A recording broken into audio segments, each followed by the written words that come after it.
voudrais qu'on observe une minute de silence pour nos compatriotes qui sont décédés suite à l'accident. Merci. Mesdames, Messieurs, distingués invités, à l'entame de ma communication, je voudrais vous présenter mes vœux les meilleurs pour l'année nouvelle. Que Dieu exauce nos prières et nous comble de sa riche bénédiction. Qu'il veille sur notre peuple et protège notre cher et beau pays, le Tchad. L'année 2023 est singulière pour notre pays. Elle est chargée de défis importants sur le plan politique, notamment la mise en œuvre du cahier de charges du dialogue national inclusif et souverain. Cette mise en œuvre est un impératif de premier ordre. Elle exige un réel investissement de l'ensemble des acteurs politiques et sociaux du pays. En votre qualité d'acteur majeur ayant activement participé au dialogue national inclusif et souverain, vous êtes les dépositaires de ce cahier de charges qui traduit les aspirations profondes du peuple tchadien à la paix, à la justice sociale, au vivre ensemble, à la démocratie et au développement.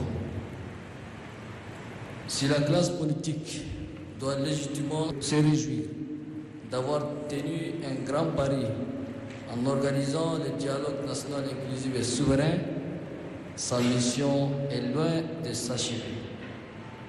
Un autre palier, tout aussi important, doit être gravi pour que notre symphonie soit complète et parfaitement harmonieuse. Mesdames, Messieurs les présidents et secrétaires généraux des partis politiques, le gouvernement de transition issu du dialogue national inclusif et souverain juge sa partition comme en témoigne l'adoption de nombreux textes relatifs à la mise en œuvre du cahier des charges, notamment le décret portant création d'un cadre indépendant de suivi et évaluation, le décret portant adoption de la feuille de route du gouvernement d'union nationale, l'ordonnance portant création d'une commission nationale chargée de l'organisation du référendum constitutionnel CONEREC, le décret portant organisation et fonctionnement de la CONEREC et enfin le comité ad hoc chargé de la rédaction de l'avant-projet de la Constitution. Au-delà du cadre réglementaire et juridique et compte tenu de l'enjeu politique de taille, une meilleure organisation de la classe politique autour des objectifs communs et partagés est absolument nécessaire pour parvenir aux résultats escomptés. Après l'adoption de la Constitution, la CONEREC sera dissoute et remplacée par un organe chargé de l'organisation des élections générales. Mesdames, Messieurs les présidents et secrétaires généraux des partis politiques, conformément aux résolutions du dialogue national inclusif et souverain, il est attendu la mise en place d'une structure de concertation représentative de l'ensemble des acteurs politiques du pays. En ma qualité de garant de la mise en œuvre des résolutions et recommandations du dialogue national inclusif et souverain, je voudrais vous inviter à vous concerter librement pour mettre en place le cadre de concertation souhaité. Soyez rassurés qu'il n'y aura aucune interférence, ni injonction, moins encore d'influence dans cet exercice qui ne concerne que vous, acteurs politiques tchadiens. Il vous incombe de définir ce cadre de dialogue politique, sa composition, son organisation et sa dénomination. L'essentiel, c'est de privilégier une approche organisationnelle qui rime avec dynamisme, efficacité et efficience. Comme le temps nous est compté, vous conviendrez avec moi que le moment n'est plus aux compétitions politiques, mais plutôt à un consensus total et affirmé pour mieux tenir les paris qui interpellent au premier chef la classe politique.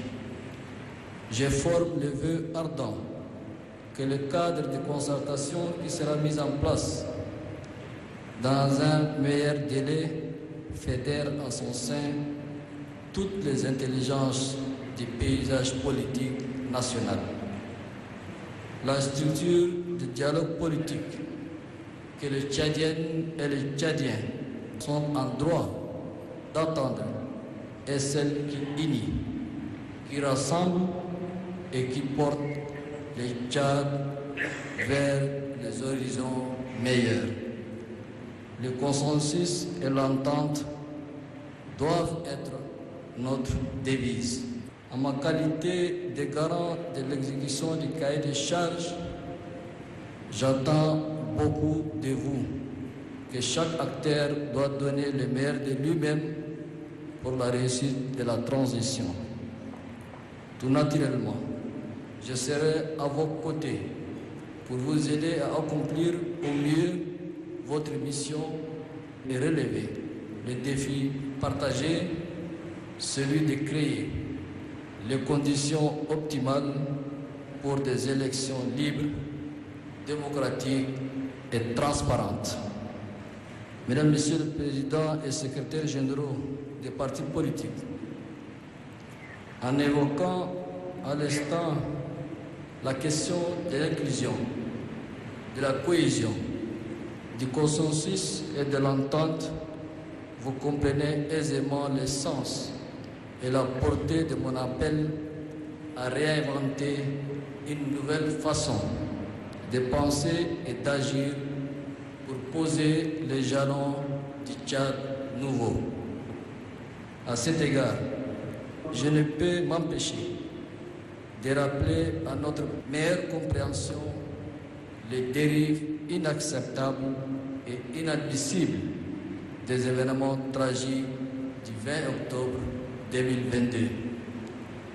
Notre pays, qui a connu des heures sombres de son histoire, durant de nombreuses décennies, a failli basculer à cause des individus motivés simplement par des intérêts égoïstes et personnels.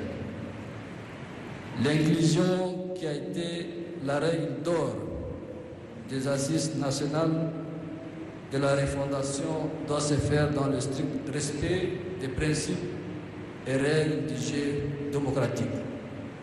C'est dans cet esprit que le gouvernement a autorisé que les partis suspendus d'activité après le malheureux événement du 20 octobre reprennent leur fonctionnement normal. La classe politique doit tirer les leçons de ce dérapage.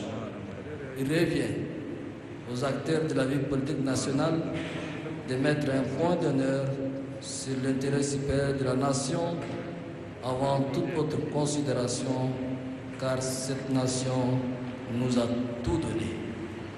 Nous avons l'obligation citoyenne de préserver jalousement ce précieux héritage.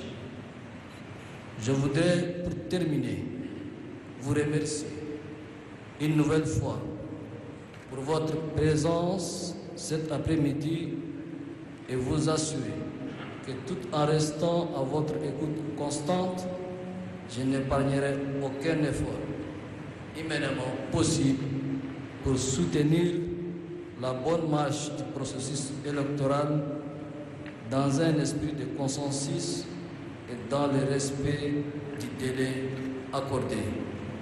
Que Dieu vous bénisse Que Dieu bénisse le Tchad. Je vous remercie.